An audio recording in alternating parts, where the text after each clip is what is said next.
Labdien!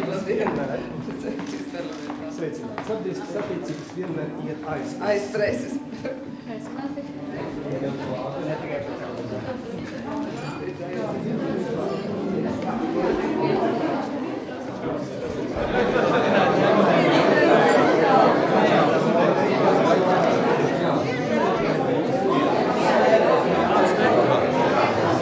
Prieks redzēt.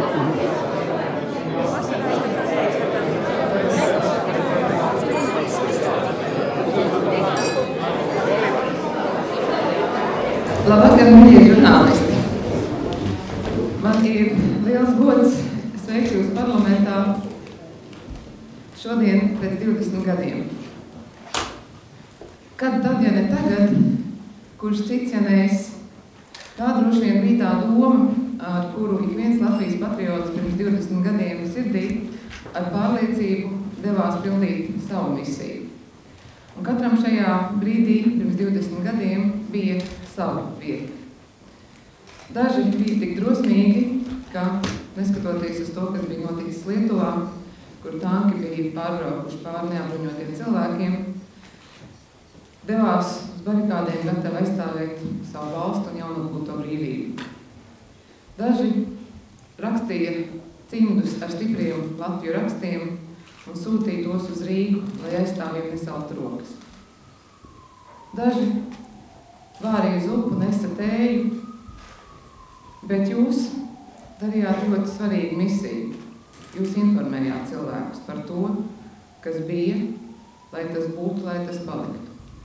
Jums bija šī misijas apziņa, ka ir ļoti svarīgi informēt gan mūsu jauniegūtos sabiedrotos, gan pirmām kārtām mūsu cilvēkus par to, kas tad notiek un cik svarīgi ir tieši šobrīd nosargāt savu valsti.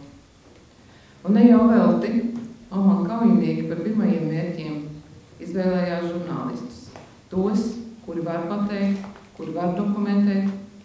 Tas bija viņu bailes no tā, ka paliks šī patiesība, ka paliks šī varonība, ka paliks kādas mazas valsts alkas pēc brīvības un savas valsts.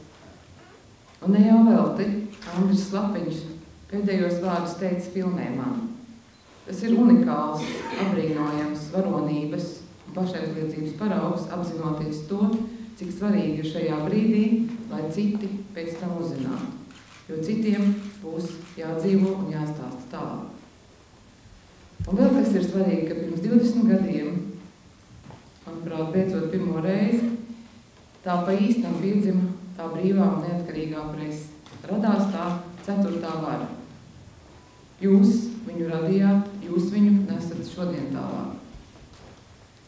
Un lai kā arī būtu, ir gaišas dienas, ir tumšas dienas, ir labi notikumi, ir slikti notikumi, bet ir svarīgas lietas.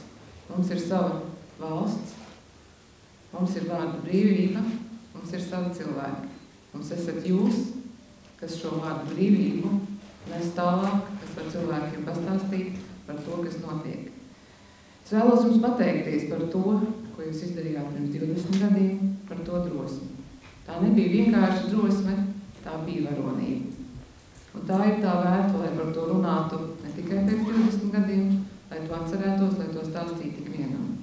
Lai ar to atgādinātu, cik svarīgi ir sava valsts. Un es esmu pārliecināta, ka arī šodien jūs turat augstu to, ka 4. vara ir brīva,